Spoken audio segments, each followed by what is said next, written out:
Eu gostaria de ouvir dos candidatos qual é o conjunto de ações em seus programas de governo que proponham salvar vidas de forma efetiva no trânsito de São Paulo.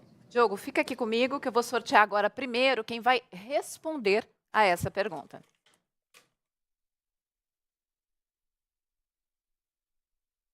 Para responder a pergunta do Diogo é o candidato Pablo Marçal.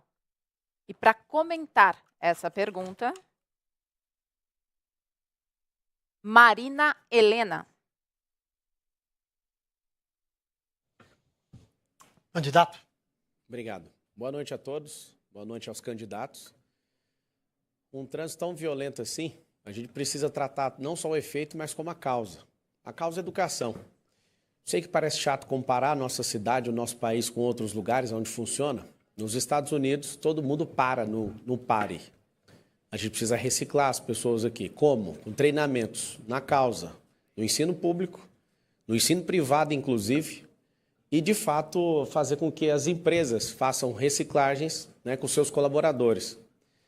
Qual que é o motivo, né, dessa violência no trânsito? Essa violência do trânsito é decorrência de não cumprir planos de governo. Por exemplo, alguém aqui falou que ia fazer 44 quilômetros de corredores de ônibus, deve ter feito um pouco mais de 7. Isso gera um estresse no trânsito, todo mundo precisa de andar, todo mundo precisa se mover dentro dessa cidade com estresse alto. A gente não tem esse detalhe de cuidar, né, desse treinamento com as pessoas, tanto na causa como no efeito. A impunidade, a certeza de impunidade garante com que as pessoas, né, briguem no trânsito, peguem cadeiras e arremessem candidatos.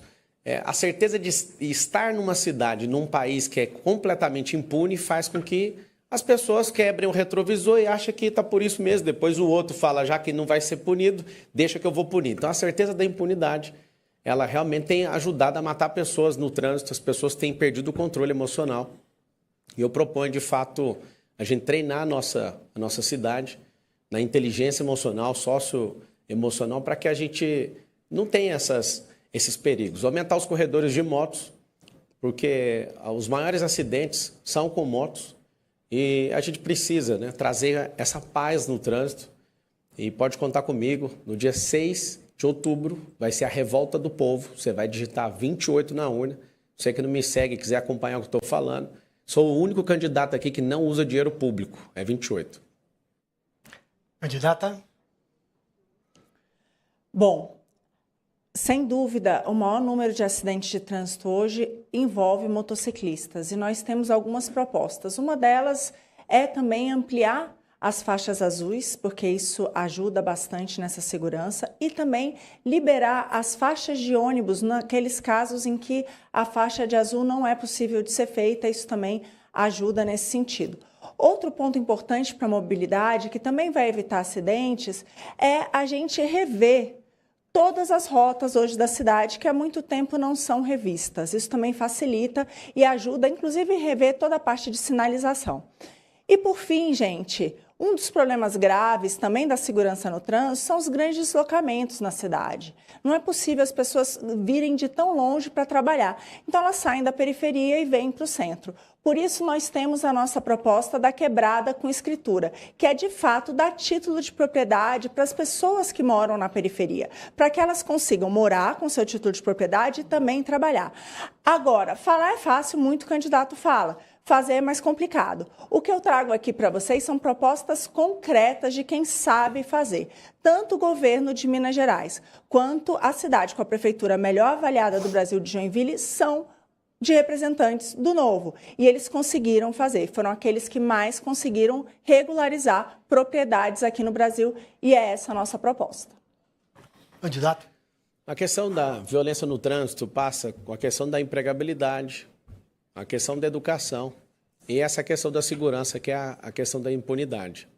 A minha proposta, que eu acho que é a mais inteligente para o trânsito, é uma proposta que todo mundo deveria lutar, é essa criação de 2 milhões de empregos nas periferias de São Paulo. Hoje, para você ter uma noção, a cidade de São Paulo tem mais de 2 milhões de CNPJs.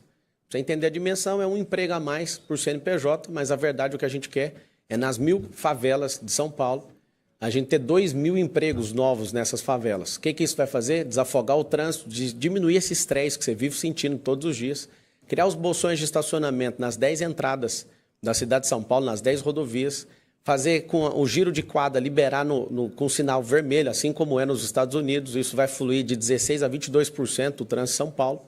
E aqui, mais uma vez, esses candidatos que estão aqui mandando suas propostas, eles custaram 100 milhões de reais para os cofres públicos, e eu sou 100% contra isso. Vote 28. Muito obrigado, candidato. Obrigado, candidata. Nós vamos agora para a quinta pergunta, que vai ser apresentada por um especialista convidado por nós para participar deste debate. Ellen. Bom, e o quinto tema, vamos lá. Saúde. É o quinto tema aqui. Para fazer a pergunta sobre saúde, eu convido aqui o Walter Sintra, professor da Fundação Getúlio Vargas, professor em Gestão de Saúde. Pode vir aqui do meu lado, professor. Boa noite a todas as pessoas, candidatas e candidatos. A pergunta é a seguinte. No enfrentamento da pandemia da Covid-19, o Brasil apresentou uma das maiores taxas de mortalidade quando comparado com outros países do mundo. A principal razão disso foi a postura negacionista de governantes, em particular do governo Bolsonaro, mas não exclusivamente, que além de deixarem de tomar com a necessária urgência medidas como a aquisição e distribuição de insumos, como vacinas, medicamentos e equipamentos, assumiram posições contra o isolamento social e contra a vacinação obrigatória, além de promoverem o uso de cloroquina e ivermectina, medicamentos que comprovadamente promoveram dano aos pacientes sem nenhum benefício terapêutico contra a Covid-19. A pergunta para a candidata ou candidato é: no caso de uma nova pandemia, similar à da Covid-19, em que a evidência médica e a ciência indiquem o isolamento social e a vacinação obrigatória, qual será a sua posição como prefeita ou prefeito? Vou pedir que o senhor fique aqui do meu lado. Eu vou sortear agora quem responde a pergunta do professor Walter Sintra. Quem vai responder é Marina Helena. E quem vai comentar a pergunta do professor, Pablo Marçal. Candidato vem para esse lado de cá. 2 minutos para a resposta, 1 minuto e meio para comentário e mais 1 minuto para a réplica. Bom, para começar essa resposta, eu gostaria de dizer onde que estavam as vacinas do governo Lula quando a gente teve o recorde de mortes de dengue esse ano aqui no Brasil. Aliás, gente, no primeiro semestre desse ano no Brasil, morreu mais gente com dengue do que nos 7 anos anteriores, de acordo com uma matéria do Poder 360. Então, cadê? Né? A gente está chamando aí o Lula também de genocida, e cadê as vacinas que não chegaram a tempo? Então, essa é a primeira pergunta que eu tenho para fazer. Se foi esse caos, sinceramente, no que a gente está vendo agora com a dengue, imagina se fosse essa turma que estivesse lá na época da Covid. Essa é a primeira pergunta que eu tenho para dizer. Agora, tirando isso, a gente sabe que aqui o grande problema de saúde aqui na cidade de São Paulo, e todo mundo sabe, porque eu já rodei a cidade e falando com as pessoas, são as maiores reclamações, é a questão das filas. São as filas tanto para realizar exames quanto para consulta com especialistas. Por isso que a gente tem uma proposta que, aliás, outros candidatos estão copiando. Estou feliz porque isso vai da esquerda, como a Tabata Amaral, à direita, como Pablo Marçal, que é a gente dar um vale para você, caso ultrapasse 30 dias para você fazer uma consulta ou realizar um exame, você pode fazer isso na rede particular. Então, essa é a nossa principal proposta da saúde. Eu fico muito feliz que tem gente copiando, mas, de novo, proposta é fácil fazer, viu, gente? Difícil mesmo é implementar. Então, é muito importante ter um time competente para fazer isso. Em relação às vacinas, eu acho fundamental. Aliás, estou aqui com meu neném de 6 meses que já tomou todas as vacinas. Agora, o que eu não sou favorável é o que a gente viu, que é fechando pessoas que queriam trabalhar, exigindo passaporte vacinal, demitindo pessoas que não apresentassem o passaporte vacinal, tirando crianças da escola por isso. Isso realmente eu não sou favorável. Candidato. A pandemia foi tratada com muita politização, né, uma guerra de braços. Tanto é que a pergunta que foi feita já foi direcionada para o Bolsonaro, ele não está aqui para responder.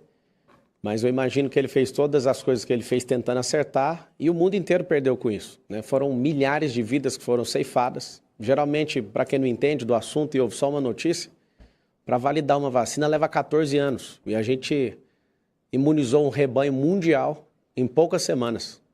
A cidade de São Paulo, né, foi a capital mundial disso, só que teve alguns exageros em demitir funcionários que não quiseram seguir a cartilha, em fazer com que as pessoas, né, fossem oprimidas com esse passaporte sanitário. E eu defendo a saúde, os especialistas, mas a politização que foi feita com esse assunto é nojenta. O que fizeram com esse assunto? Esses dias agora o governo federal deixou vencer 250 milhões de reais em vacina e ninguém fica chocado com isso. O que está acontecendo de fato, né, com a dengue no Brasil, parece que ninguém está preocupado com isso também. O ar dessa cidade deve ter matado aí 80 pessoas, a última vez que eu vi no noticiário. Ninguém também está falando disso. Você imagina, ter o pior ar do mundo. E a grande verdade é que se você não fica indignado, é porque ninguém está noticiando. O que eu defendo é a liberdade. Não pode fazer o que fez com os empresários e com os trabalhadores. Todo mundo perdeu o emprego, foi um negócio absurdo. E até hoje a gente tem trauma disso. Muito bem, concordo. É impressionante a politização, né? A gente traz aqui um debate para a Prefeitura de São Paulo 2 anos depois e praticamente o entrevistador já trouxe Bolsonaro genocida. E é exatamente isso. Onde é que está o governo Lula sem as vacinas? Onde que está o governo Lula com recorde de queimadas, que fez com que, de fato, o nosso ar fosse o pior da cidade do mundo, mas isso tem muito a ver com as queimadas Brasil afora e com o descontrole que a gente vem. Cadê aí a turma toda, né? Cadê a turma que ficava dizendo que a gente precisava salvar a Amazônia, que tinha que fazer alguma coisa e não está aí para cuidar da nossa cidade? Os problemas respiratórios na cidade gravíssimos. Eu tenho um filho de 6 meses que estava assim com problemas respiratórios. Fui em vários postos de saúde, todo mundo lotado, porque as crianças com dificuldade para respirar, e a gente não vê aí essa comoção toda no Brasil, dessa classe nossa toda ali ajudando a levar extintor de incêndio para apagar os incêndios que estão acometendo o nosso país. Isso a gente definitivamente não viu. Muito obrigado, candidato. Obrigado, candidato.